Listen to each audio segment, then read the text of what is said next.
Bom Podemos? dia, então, oficialmente, é com muito orgulho que vamos iniciar o Falando em Sucessão de hoje. Para quem não me conhece, eu sou a Ana Rita e, junto com os meus queridos sócios, Rogério e Cíntia, vamos realizar o nosso 17º Falando em Sucessão, já são 17. Mas antes de começar, eu queria fazer um pequeno merchan da Uni, se me permitirem, e lembrar a todos que nós somos especializados em sucessão e governança de empresas familiares. Somos os únicos no Brasil a integrar num método próprio e com uma equipe multidisciplinar os aspectos relacionais familiares e a estruturação jurídica necessária nesses processos. Nós já atendemos aproximadamente 300 famílias no Brasil. E também temos vida acadêmica intensa. Eu coordeno há mais de 10 anos o curso de Empresas Familiares da FGV. Todos nós da Uni somos professores na graduação e no pós. E, além disso, por meio do Rogério, somos vinculados ao Baruch College em Nova York. Mas ok, vamos ao que nos interessa hoje. O nosso encontro ele terá duração, então, de 1 hora. Como a Cíntia já disse, todos podem fazer perguntas pelo chat. E o tema vem de uma sensação de instabilidade econômica vivenciada no início de 23, que nos trouxe a necessidade de ouvir um pouco mais sobre o cenário econômico. E o nosso convidado é uma figura ilustríssima, mais do que especial, é um fera no assunto economia, mas ele também é um fera em muitos outros assuntos. Ele é um fundador de empresas, é fundador da Trevisan Auditores, é presidente do Conselho de Administração da Trevisan Escola de Negócios. Ele sempre esteve envolvido em iniciativas voltadas para o desenvolvimento econômico e social do Brasil, seja por meio de órgãos ou instituições privadas, como também junto a órgãos públicos federal e estadual. Eu tenho certeza que todos nós vamos aproveitar muito hoje. Bom dia, Trevisan. Obrigada Bo- por aceitar o nosso convite. É uma bo- grande honra recebê-lo aqui no Falando em Sucessão. E para iniciar, eu gostaria de te pedir que você nos fale sobre os principais norteadores da economia em 2023. Com prazer enorme. Bom, primeiro, agradecendo aí o convite, fiquei muito feliz de poder estar aqui com vocês hoje, não é? E para poder falar de temas econômicos, temas contábeis, temas atuais, também contar da minha experiência, olhando, obviamente, do que é que vocês precisam, né? Eu aprendi desde sempre e uso como uma missão algo que eu li com Fernando Pessoa, né? Fernando Pessoa, ele é um poeta e todos conhecem ele como poeta, mas ele foi um cara que escreveu textos econômicos e administrativos num livreto chamado A Essência do Comércio. E o que eu considero mais relevante, aliás, tudo isso eu vou resumir numa frase, que é onde ele diz que é preciso olhar o outro como você, é preciso olhar o outro como ele verdadeiramente é, e não como você gostaria que ele fosse. Então, para mim, essa frase, olhar o outro como ele é e não como eu gostaria que ele fosse, já me coloca diante do mercado, já me coloca diante das pessoas, já me coloca sem preconceito. Eu tenho um cliente que fala nós vai, nós vem, é assim que eu vou tratar o meu cliente, nós vai, nem nós vem. Se ele está de camiseta, eu vou de camiseta. Se ele gosta de usar terno, eu vou usar terno. Quando o Fernando Pessoa ensina isso, e ele ensina isso a partir de uma história de um importador de taças para ovos, um importador inglês que exportava taças para ovos para a Índia, e ele conta que eles perderam esse mercado. Imagina vocês que dominavam esse mercado lá nos idos do início do século retrasado, né? E notam que perderam para os alemães. Aí vão verificar por que perderam, o preço era igual, a qualidade era igual, tinha uma pequena diferença. As taças para ovos que os ingleses produziam, elas eram maiores do que os ovos das galinhas indianas. e, portanto, o ovo, quando ele ia comer, ficava balançando. Notem só que detalhe importante, né? E aí, então, o mercado alemão sacou e passaram a fazer ovos do tamanho das galinhas indianas e ganharam o mercado. E aí Fernando Pessoa conclui dizendo essa frase: é preciso que você olhe o outro como ele verdadeiramente é, e não como você gostaria que ele fosse.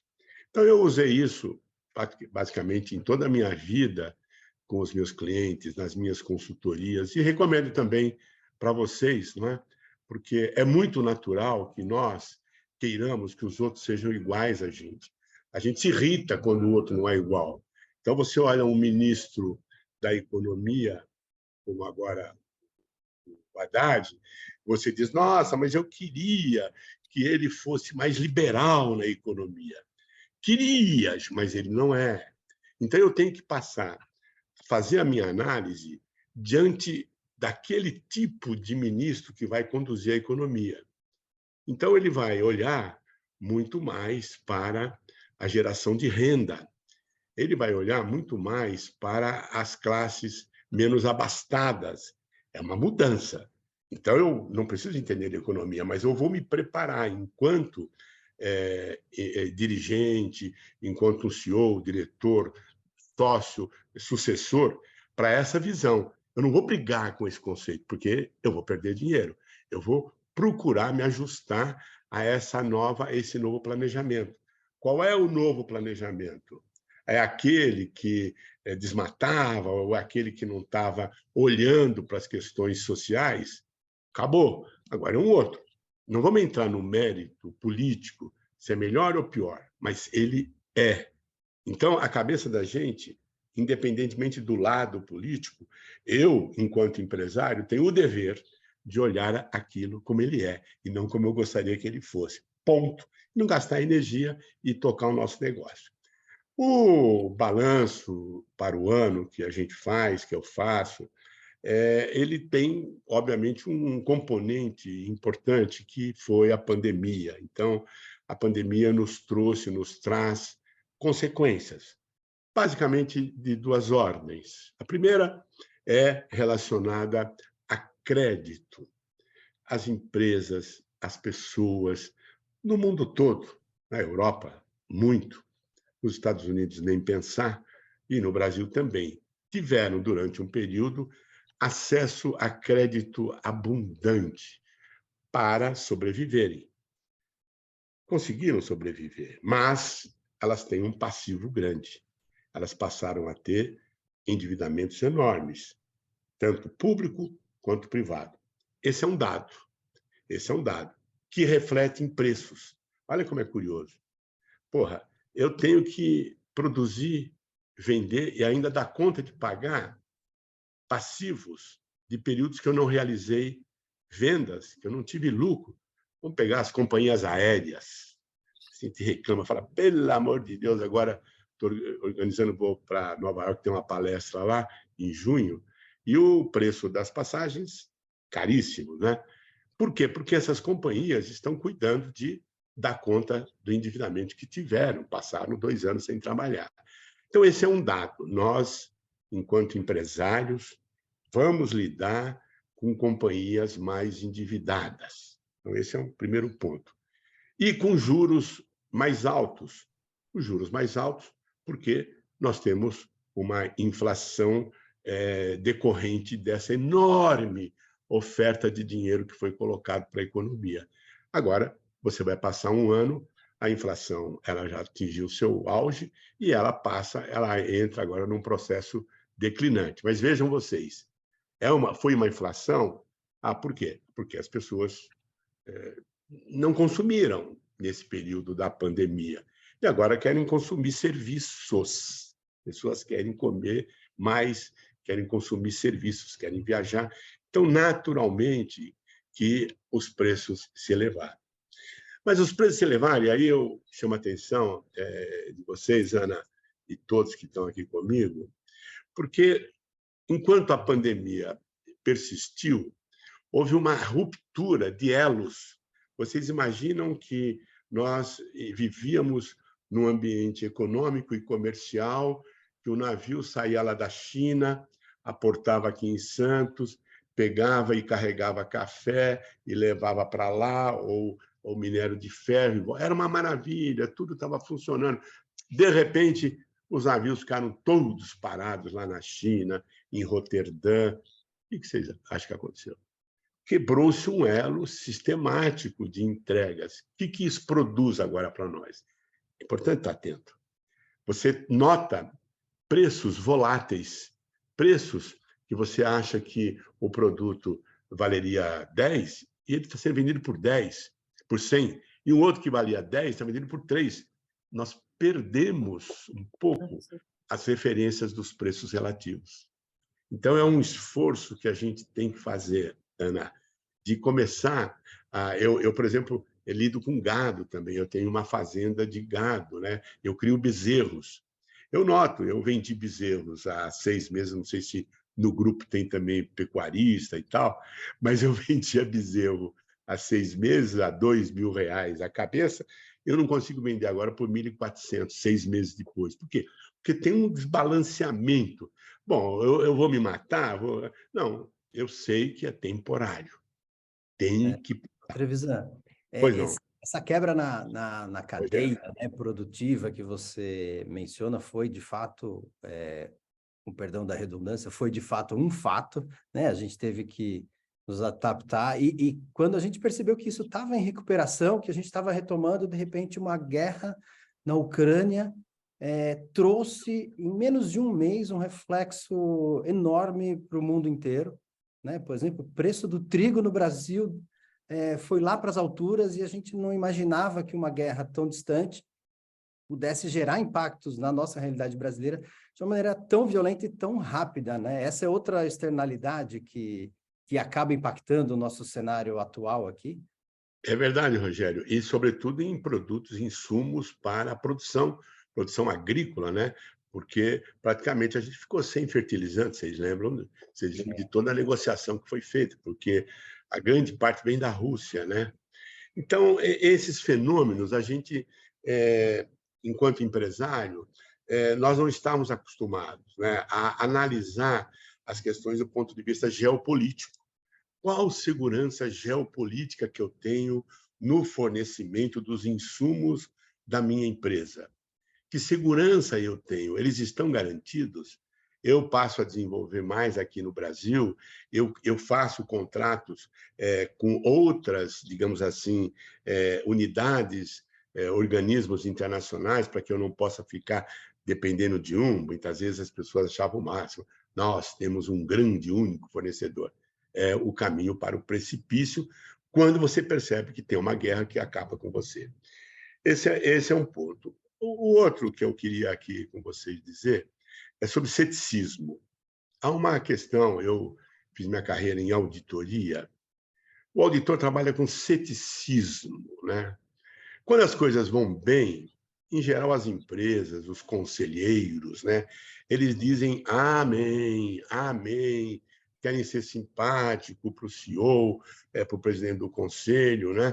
E eles, então, todo mundo acha que o time está ganhando e não precisa mexer. E não aparece ninguém cético, o famoso chato. Conselheiro, por princípio, é um chato. Ele precisa ser cético. Por exemplo, vocês acham que no conselho da Americanas tinha algum conselheiro cético? Alguém lá questionou e disse: mas é muito estranho, todo mundo desconta duplicata e aqui na Americanas não aparece o tal risco sacado. Por que ninguém perguntou? Porque todo mundo estava muito feliz com o quê, Cíntia? Todo mundo, Hermes, estava ali maravilhado com um negócio chamado bônus. Ah, meu bônus! Tudo pelo meu bônus. Eu vou fazer de conta que não estou vendo nada. Então, meus queridos, vocês sucessores, alerta geral. Bônus é um bom caminho para desgraças. fraudes, artifícios. E vou dizer para vocês, Ana, eu como um contador, auditor, consultor, passei minha vida olhando balanço. E muitos sucessores dizem, eu não gosto de contabilidade. Mas devia gostar, porque eu vi muita gente quebrando porque eu não gostava de contabilidade. E tem escolas boas, aliás, tem a minha escola. Estuda à distância, ela é toda digital, se aprende para caramba, né? Mas por que tem que entender de contabilidade? Eu vou dizer para vocês, é impressionante as grandes quebras que acontecem por conta de questões contábeis que não foram vistas. Mas você Trevisan, fala assim, deixa eu até aproveitar teu oi, gancho Ana. e vamos entrar nisso, né? A gente, quer dizer, quando a gente fala de sucessão, o tema governança, o tema conselhos é inevitável. Como que a gente pode ter uma estrutura de capital mais pulverizado, mais sócios, sem isso estar organizado em termos de poder, né, e processo decisório. E os conselhos, então, na empresa familiar, usam como inspiração as empresas de capital aberto, né, os conselhos de administração das SAs, que tem por objetivo exatamente estar com esse olho bem grande no que está acontecendo, né, na administração, na gestão daquele negócio. E aí acontecem casos como esse da Americanas aí, que surpreende, todo mundo fica de boca aberta.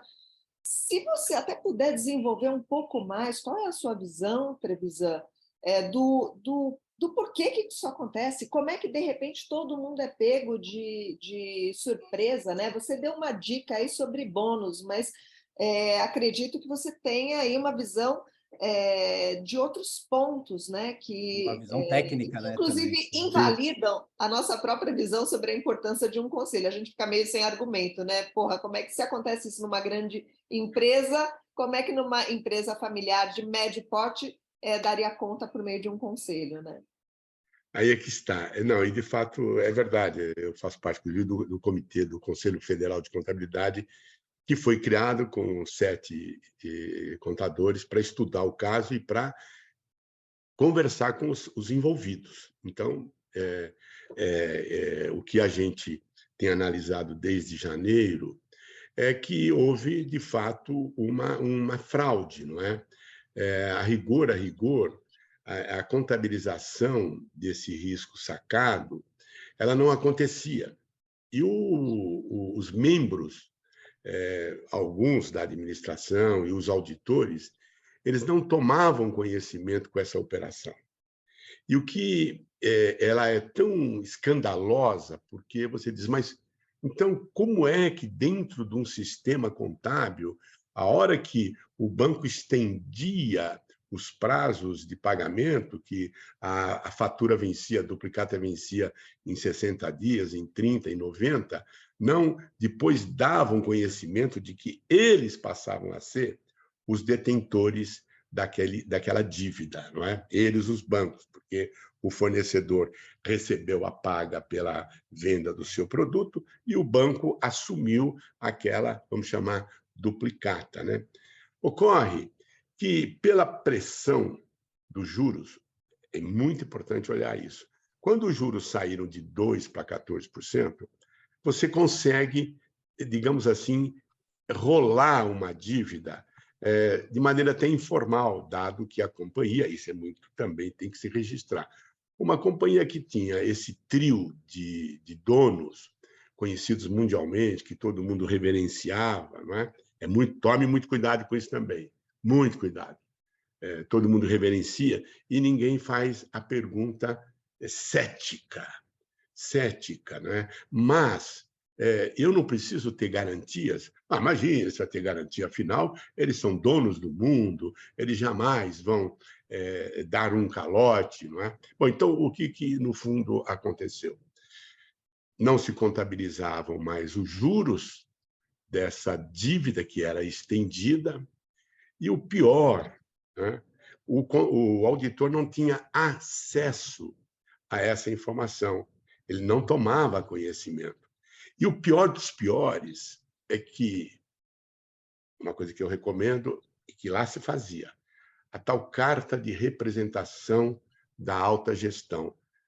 No encerramento da auditoria, os CEOs, os membros do conselho, eles dão um ok de que tudo o que estava contabilizado era aquilo que representava a movimentação da companhia, e eles confirmavam o diretor financeiro de que não havia absolutamente nada que não estivesse no balanço.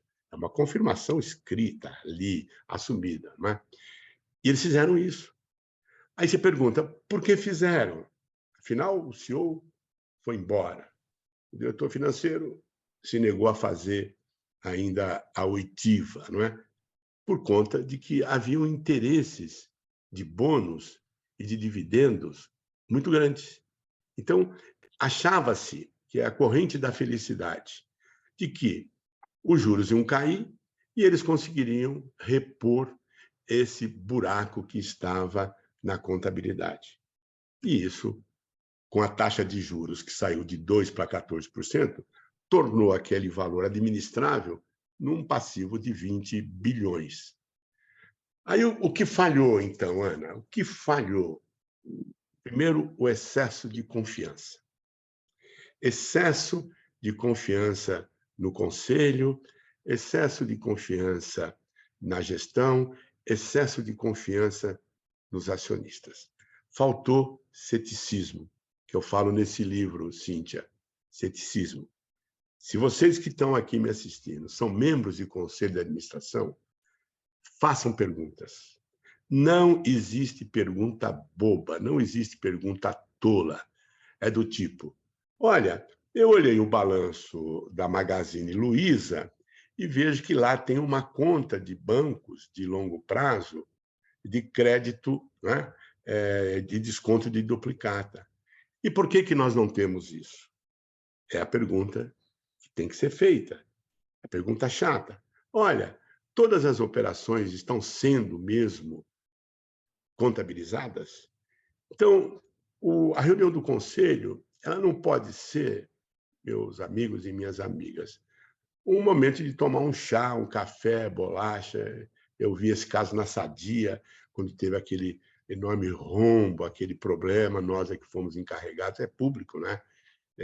De resolver aquele balacobaco que resultou praticamente no encerramento da companhia. Mas por quê? Porque um conselho não é uma coisa só para inglês ver, ele tem que ser atuante. E, mais importante, exija, não aceite que te entregue a pauta no dia, não aceite que te entreguem o balanço no dia. Você tem que chegar na reunião preparado para perguntas. Poxa, que legal, Trevisan. Você está dando não só uma aula de economia, mas uma aula de governança para a gente, porque essas coisas são muito, muito interligadas. Aqui nesse grupo, ó, a gente tem conselheiros e conselheiras, ó, a Betina ali, atenta pra caramba às falas do Trevisan. Quem é um Poiares? Eu vi um Poiares aí, Eduardo Poiares. Sim. Ah, tá cheio de fãs aqui, seu. Tá. Tem vários, a Gigi, né? A Gigi da velha guarda. Bom, ô, Trevisan, mas eu queria te pedir para... Eu tenho uma série de anotações aqui. Eu queria te pedir para retomar um aspecto que vai muito ao encontro do que as empresas familiares acreditam. A empresa familiar é tida como uma empresa que tem uma visão de longo prazo, um objetivo de continuidade. Então, ela não visa resultados de curto prazo, ela se interessa mais pela longevidade do que pela remuneração variável do ano, né? Comenta um pouco mais, você beliscou esse assunto ali, a questão dos bônus e como é que isso acaba virando um veneno, um inimigo, né, da estabilidade empresarial.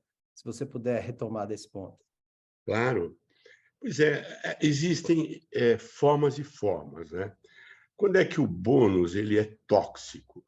Quando ele é individualizado por performance, é o bônus individual. O bônus individual, ele produz, é natural, né, no indivíduo, uma luta demoníaca, muitas vezes até para prejudicar um outro, né, e salvá-lo a ele.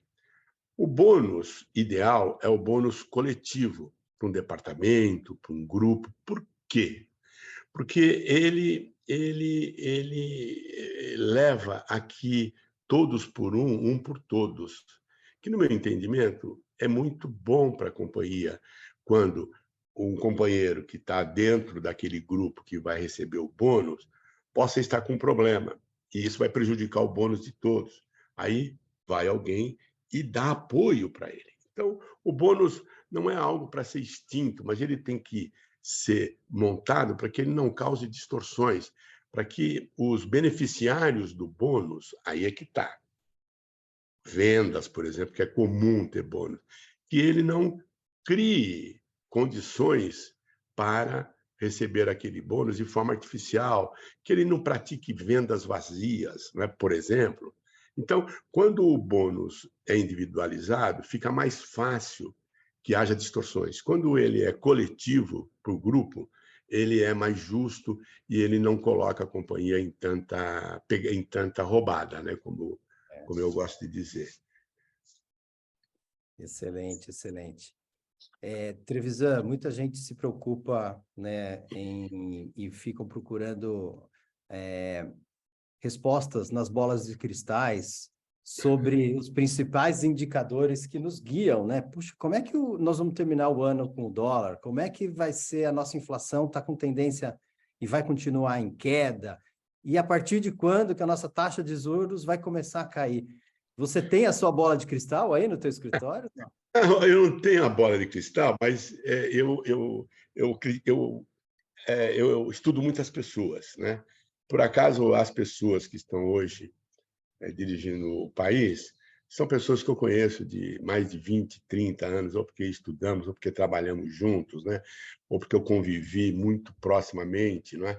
Uma coisa é certa, a taxa de juros ela é, para os chamados monetaristas, para os liberais, um instrumento formidável para combater a inflação. Isso é uma verdade.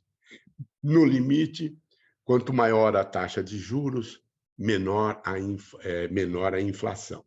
Só que tem aquela história, né? Débito, a contabilidade trabalha com débito e crédito. Quanto maior a taxa de juros, menor o meu estímulo para investir.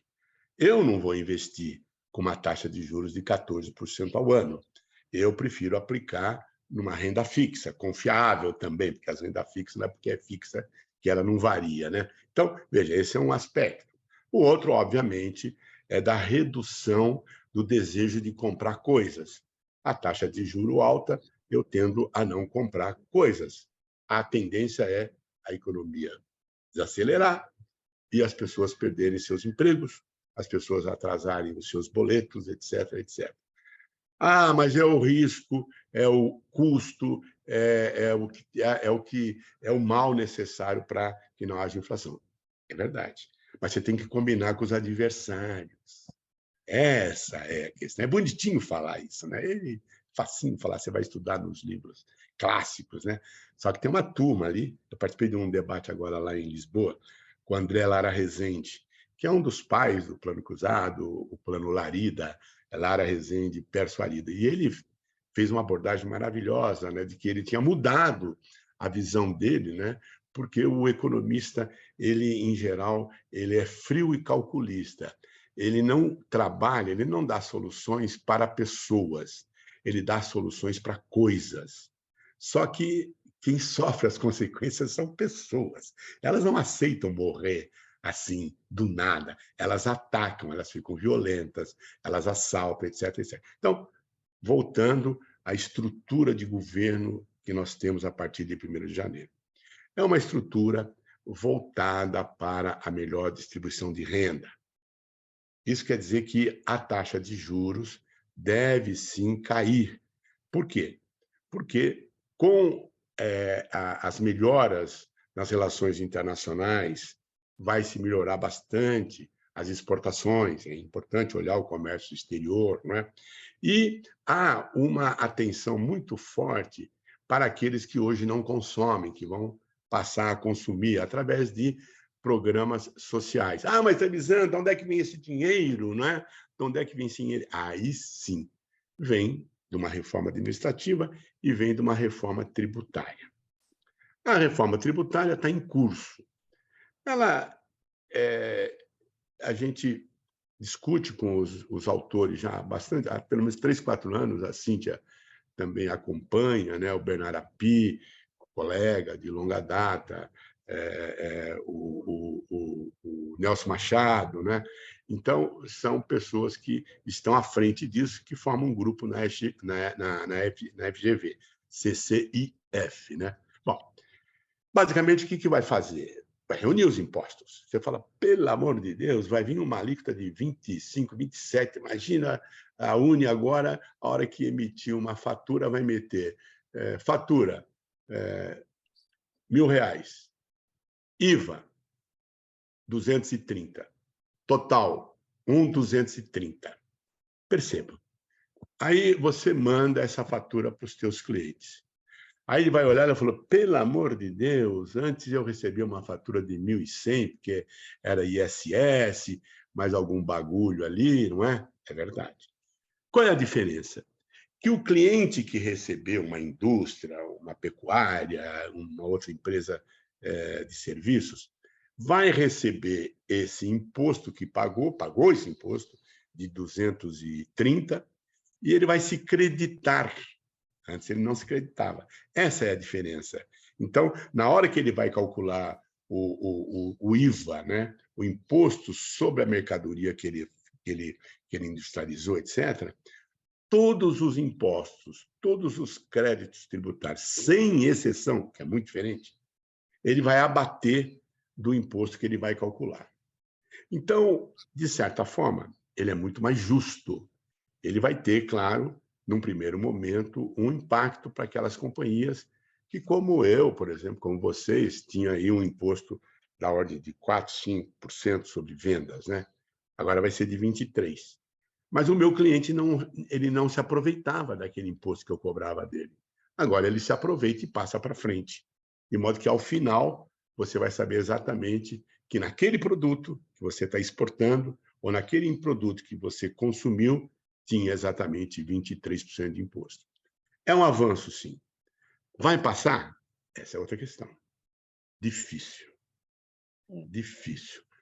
O Congresso é formado por bancadas.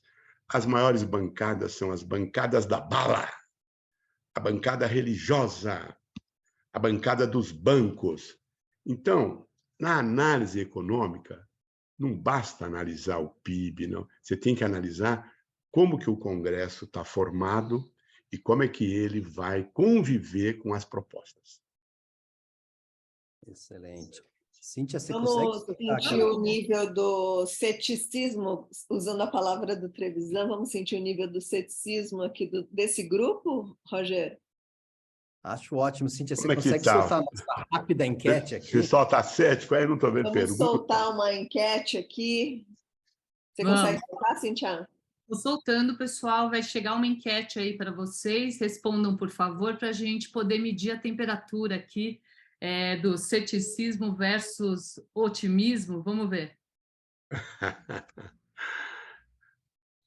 Olá. Como está vendo o cenário econômico em 2023? Com otimismo, com moderação, com pessimismo?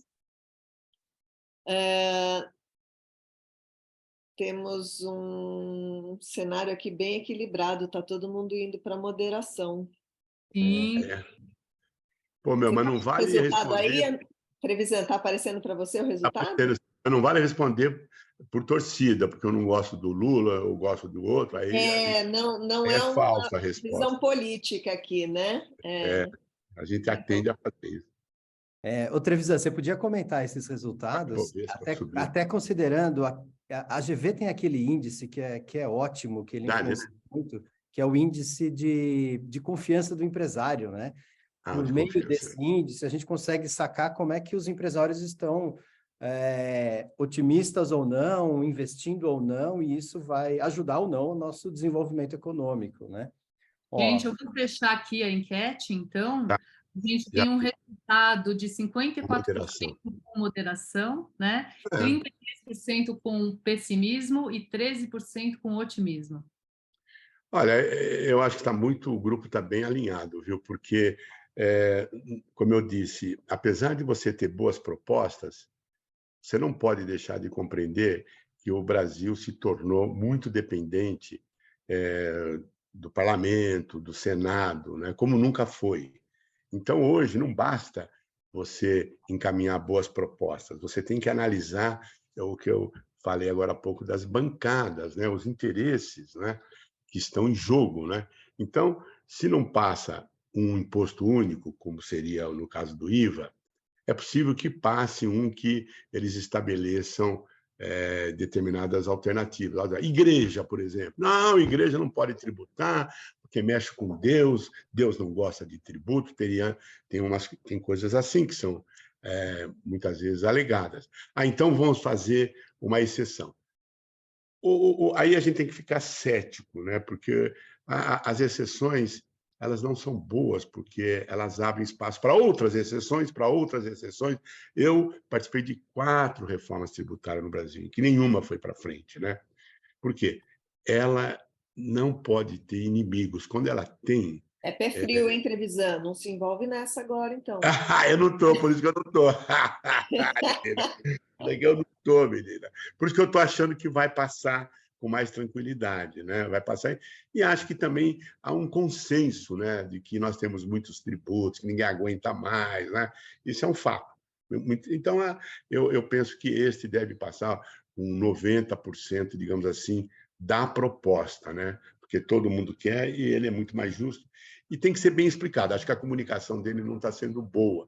Acho que aqui um pouco que a gente mostrou, vocês notem que eu fiquei, no primeiro momento, falei, pô, uma empresa de serviço está ferrada. Ela vai pagar 23, 25, dependendo da alíquota, né, de impostos que ela nunca pagou. Uma diferença, você fala, bom, mas eu vou cobrar do meu cliente. Mas o cliente vai pagar? Não, ele vai. Sabe por quê? Porque automaticamente ele já se acredita. Percebe? Então, não é um custo para ele, não é como num primeiro momento pode parecer. As empresas de serviço estavam bastante aborrecidas com isso. Mas eu também queria falar um pouco, Ana, dessa questão do que você tem que ter na cabeça. Eu gosto muito de deixar coisas que vocês possam, no dia a dia, administrar. Eu aprendi que uma empresa ela tem 3 pontos que ela não pode abandonar. Nos casos de empresas que não deram certo, depois de muitas análises, eu concluí que, por acaso, começa com C. São 3 Cs que vocês podem colocar na cabeça, né? Eu vou ver se eu tiro aqui. Não sai, né? A enquete. Ela sai sim, Trevisan, se você... É? Não, eu vou lá. Agora eu percebi. Conseguiu? Tá.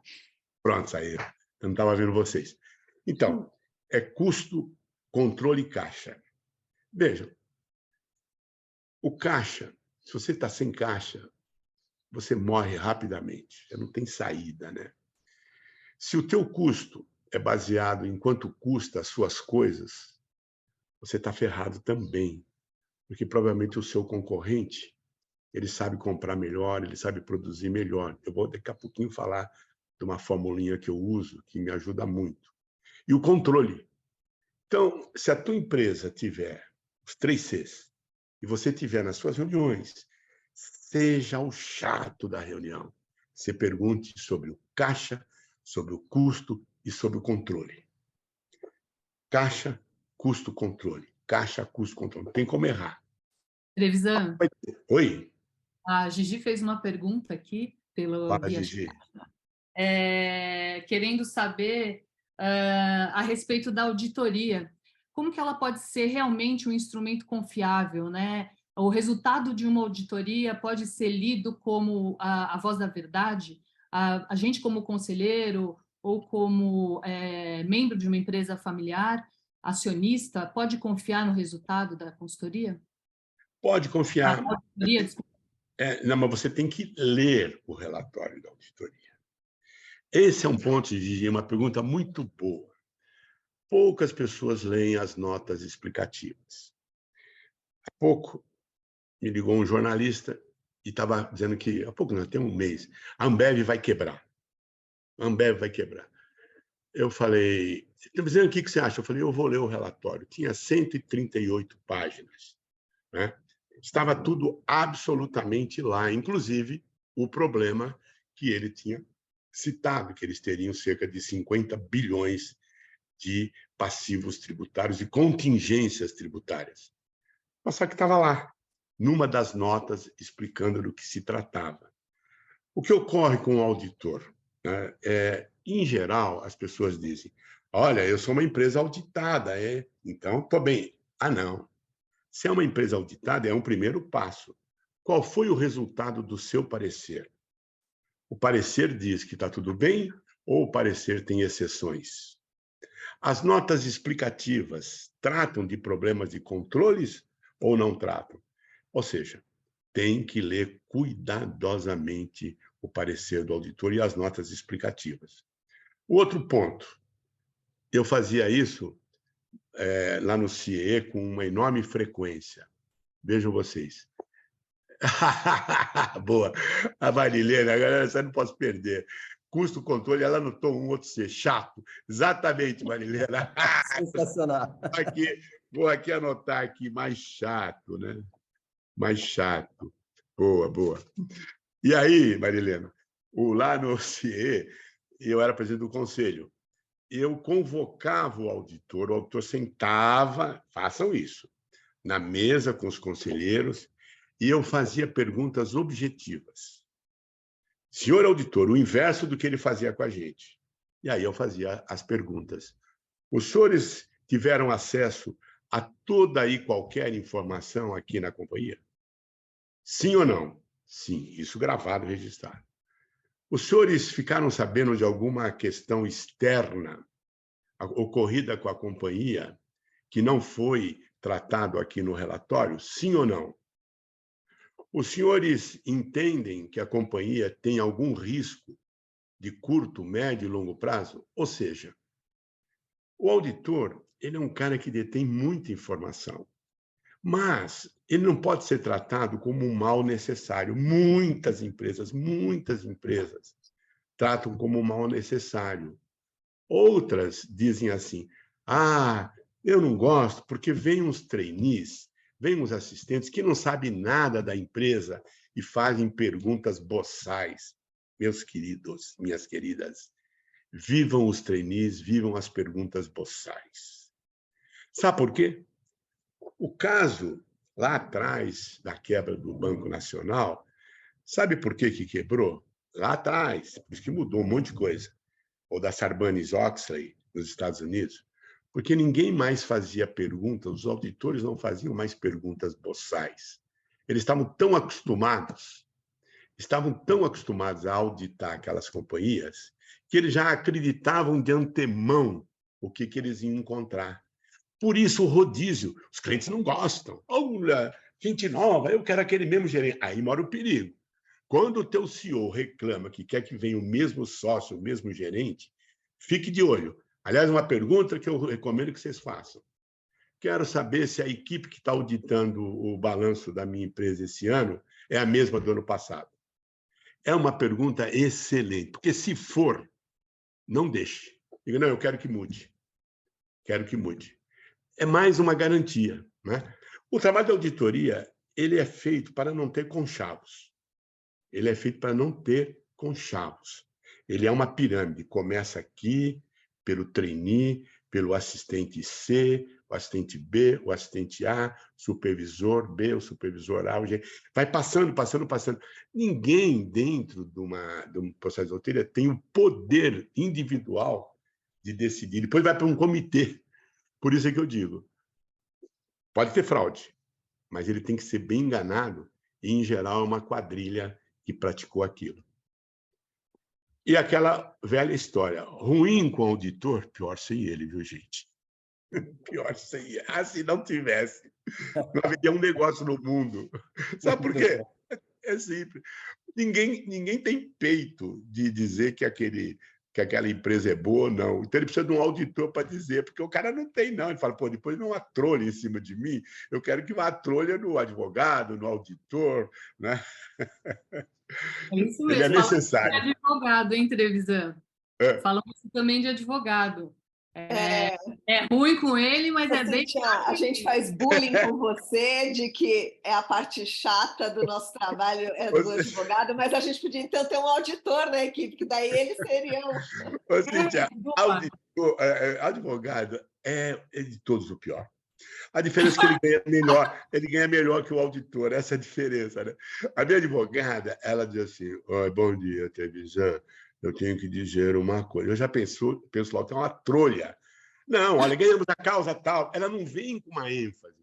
Trevisan, tem uma boa notícia. Nunca, nunca, nunca. Então, o advogado não precisa ser um camarada para talvez valorizar o trabalho dele. Ele vem contando, no início eram trevas, e eu trabalhei 1000 horas. Pô, você mata o cliente. Eu tenho mais uma coisa que eu não posso esquecer, viu, gente? Nesse negócio de curso, passar mais uma dica para vocês, que são coisas que são simples, mas eu... Opa!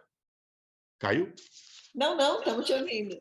Ah, então tá. Acho que eu botei um papel em cima. Estão me vendo também? Estamos. Você não está vendo a gente mais? Não estou vendo mais, não sei por que eu... Olha lá como podemos ajudar. Não, eu vou tocar sim. Se vocês estão vendo, tá tudo bem. A gente está te vendo, você está bonitinho. Ah, então tá. Então vamos lá. A questão de preço, né? E isso é muito importante. Quando você tem economia fechada, por isso que eu falei na questão do custo, né? Quando a economia é fechada, o custo ele é feito a partir da soma da matéria-prima, da mão de obra, dos gastos gerais de fabricação. Isso forma, e mais você coloca o lucro, forma o preço. Então, custo mais lucro é igual a preço. Isso, em economias não competitivas, funciona pra caramba, né? A União Soviética era uma maravilha. Eu dava aula de custos e usava até um livrinho para mostrar para eles como não fazer custos, né? Então, um carro Lada custava 500 mil reais, uma porcaria, né? Uma hidrelétrica na União Soviética custava trilhões. Por quê, gente? Porque eles não tinham concorrência. Num regime dessa natureza, não tem... Mas num regime competitivo como é o nosso. Então, no não competitivo, ou o que acontece em geral nas empresas, né, o preço é formado pelo custo mais lucro, igual a preço. Olha, quanto é que é o nosso custo? É 100. Quanto é a nossa margem de lucro? É 35. Então, o preço vai ser vendido por 135. Errado. O preço, em geral, é dado pelo mercado. Qual é o preço do mercado? Ah, o preço do mercado é 100. Ah, o preço do mercado é 100. Qual é o lucro necessário para que os acionistas continuem investindo na empresa? Ah, o lucro necessário é 40. Vejam como é diferente. Preço é um dado externo. O lucro é um dado do acionista. Então, preço menos lucro é igual a custo. Você diz, pô, Trevisan, como assim?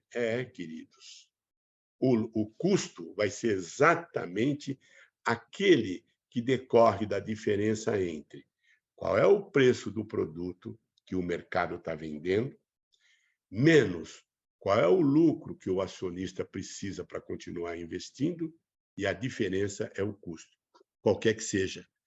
Isto eu considero muito importante porque te torna uma empresa dinâmica, que estará sempre pesquisando coisas, inovações para melhorar o seu custo e torná-lo agradável ao mercado. Trevisan. O que eu aperto aqui, hein, que está me incomodando, não está vendo você? Deixa eu ver se eu... Ah, pronto. Voltou? Ah, tá bom. Maravilha. Te ouvir é sempre genial e a gente tem 1 hora de encontro e os melhores encontros são esses que a gente acha que poderia ficar muito mais tempo, mas fato é que o nosso tempo está acabando, faltam alguns poucos minutos e apesar de o nosso tema hoje ser ligado a questões econômicas, a gente da Uni não poderia perder a chance de te perguntar sobre o seu processo de sucessão. Então, se nesses últimos minutos você puder falar sobre a sua sucessão, Trevisan, a gente vai ser muito agradecido. Com prazer. Bom, a primeira coisa, gostei muito de estar aqui com vocês. Segunda coisa é o seguinte, quando você começa do zero, e eu comecei sempre do zero, tanto a empresa de auditoria, de consultoria, lá em 1983, e no auge da minha escalada na Price, na PwC, onde eu fui era sócio, tinha sido o sócio mais jovem a ser promovido na Price, mas eu queria empreender, e esse negócio de empreender está na alma da gente. E aí comecei o meu negócio, né, que era focado em educação, basicamente, mas os clientes passaram a querer ser auditados e consultoria, e cresceu. O fato é que se transformou numa das maiores empresas de auditoria e consultoria, e em 2011 eu fui comprado pela KPMG. Então, a nossa divisão de auditoria e consultoria foi comprado. Em 2 meses, o negócio foi fechado, viu, Hermes? Essa é uma lição que eu tirei. Desde o primeiro momento, desde quando eu abri a minha empresa, eu a preparei para ser vendida. Qual é a questão quando você prepara a empresa para ser vendida? O desafio é mantê-la com ainda não existiam os conceitos que a gente tem hoje de compliance e tudo mais.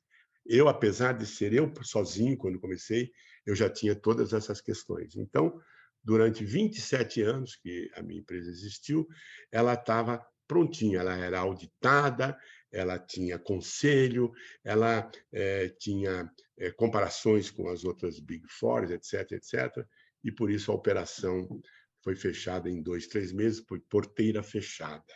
Tá? A partir daí, então, passei a investir no nosso negócio, que é a educação. Eu tenho 3 filhos, né? Uma jornalista, Carolina Trevisan, da área de direitos humanos, que lida, obviamente, com esse tema, em jornais, revistas, etc. E o meu filho do meio, que é o Fernando Trevisan, ele é o CEO dos nossos negócios, basicamente da faculdade. Nós temos hoje cerca de 6, 7 mil alunos, né? E ele é que lida com isso. Como é que a gente faz também? Nós temos um conselho, né? Um conselho formado por 3, 4 pessoas. Eu sou presidente do conselho, mais o Fernando, que é o CEO, mais o Vitor, que é o nosso filho mais novo, né? Que lida com finanças, trabalha com finanças, estudou finanças. O Vitor é o chato da família. Chato. Ele não perdoa, ele lê balanço, ele questiona bastante o irmão. O outro membro do conselho é um ex-auditor, um velho auditor, que é membro de vários conselhos de grandes companhias, e o outro é um engenheiro, né? Então, essas reuniões acontecem sistematicamente, mensalmente. Eu preparei uma holding. Então, eu tenho uma holding onde nossos ativos, estão todos eles na holding, né? Temos uma fazenda também no interior de São Paulo, que lida com pecuária e com cana, né? Então, através dessa holding, a gente administra os investimentos que são necessários em cada uma das outras, ou na fazenda, ou na faculdade, ou na editora, não é? E essa holding, por isso que eu falei com a Cíntia, né? Eu tenho também um trustee, né?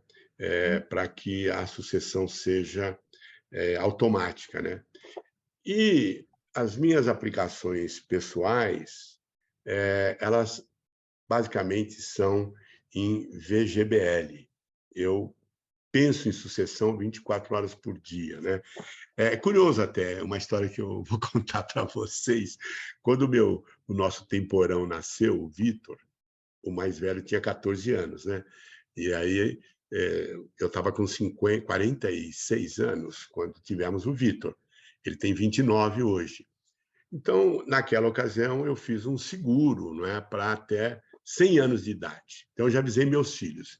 Se eu tiver com 99, ali, todo ligado, com um monte de tubo, pelo amor de Deus, Vitor, você que é o mais novo, vai lá e desliga. Porque se eu fizer 100 anos, vocês perderam o seguro. Esse é um ponto, é o olhar ali adiante, né? O segundo foi a questão da holding, né? você cria essa holding porque você administra melhor, né, os ativos da companhia. E mesmo em investimentos pessoais, ainda que possa não ter a mesma, por exemplo, um VGBL, você não pode, um fundo, né? E eu tenho um fundo, ele não pode ter aplicações, por exemplo, isentas de imposto, e eu gosto, né? Então, a maior parte está nesse VGBL, que tem essa vantagem enorme, né? Pelo menos ainda. Isso, previsão, explica por que seu dinheiro, você, um cara que está antenado no cenário 2023, bota seu dinheiro em VGBL para efeito sucessório. Porque no VGBL você faz praticamente todas as aplicações, mas se um dia eu vier a morrer, meus filhotes não vão ter que fazer inventário naquele dinheiro, no dia seguinte vai estar na conta de cada um, e a sucessão se dá da forma mais simples possível, né? E, da mesma forma, as propriedades. O fato de estar numa holding, o que acontece? O gestor da holding, ele vende, ele tem o poder de fazer as escrituras, independe do acionista que já está numa melhor. Dizem, eu não estou afim de visitar esse melhor aí, mas ele independe do morto, né? Então, isso é muito importante. E as empresas brasileiras, tem até um livro de finanças pessoais que a gente editou, da Márcia Dessing, que é uma grande especialista, tem um capítulo que chama A Morte, a minha, a sua, de todos, que nós não tratamos isso nas famílias, né? Apesar de que sabemos que todos vamos morrer, não é? Onde nesse capítulo, ela trata disso, de que maneira você se preparar para ela, né? Não sei se eu falei tudo. Sim, eu sempre procuro deixar bem claro aqui. Ainda a minha mulher faz parte de um grupo de música. São 5 mulheres já há 20 anos, né? Toda segunda-feira. E elas me perguntam. Uma delas fala: eu tenho meu dinheiro todo lá nesse banco, como é que chama? Não, XP, o outro. BTG. Eu falei: não faça isso. BTG. Eu falei: não faça isso, pelo amor de Deus. Distribua pelo menos em 3 bancos. Mas a mocinha é tão boazinha. Eu falei: não importa se a mocinha é boazinha. Esse é um princípio que eu tenho. E tenho também, acho que todos deviam ter uma offshore legal. Offshore é legal, é que ela está carimbada como uma coisa do demônio. Ela não é coisa do demônio. Ela é ótima. E eu acho que todos têm que ter, porque o risco país, ele é da natureza. O risco país existe na Rússia, existe em qualquer lugar, né? Na Inglaterra, existe no Brasil. Então, por que não deixar 1/3, né, numa offshore? Né? Aí, por isso que eu falei no tal do Florida Trust. Né? A autora do livro do Finanças Pessoais chama-se Márcia Dessing, Márcia Dessing. D-E-S-S-E-N. Aliás, quem editou fomos nós, editado pela Trevisan Editora. Olha, vale a pena. Ela, até pouco tempo, ela tinha uma coluna na Folha de São Paulo, até 2 anos atrás, toda segunda-feira, né, de finanças pessoais. Eu considero a mais competente, viu? Que ela é muito clara e ela tem esses capítulos, olha, no divórcio, na morte, finanças pessoais em situações que todos vivem, né? Eu estou casada há 49 anos, como é que pode um cara viver com uma única mulher 49 anos? Pelo amor de Deus! Trevisan, que delícia! Dona Helena, né? Então, Helena, que a Helena dança, sapateia, é escritora. Um dos contos da Helena, eu vou fazer aqui propaganda da Helena para você, Helena T. Quem gosta aí de erotismo tem que ler os contos da Helena, que inclusive esse último dela chama Luz de Neon, Luz de Neon. Um dos contos foi escolhido e compõe uma coletânea dos 60 melhores contos eróticos desde 1922. Então, é muito legal, né? Muito legal, né? E eu recomendo para vocês o livro da Helena Vocês T. estavam em Lisboa fazendo... Você estava de acompanhante, não é isso? Tá, porque ela estava fazendo o lançamento e o debate, exatamente, do Aham, lançamento do livro lá na Livraria Travessa de Lisboa. aham. Lisboa, Que Então, legal. Trevisan, nós vamos ter que encerrar, tá uma delícia. opa, A gente agradeço. sempre procura ser rígido aqui no nosso Ah, horário.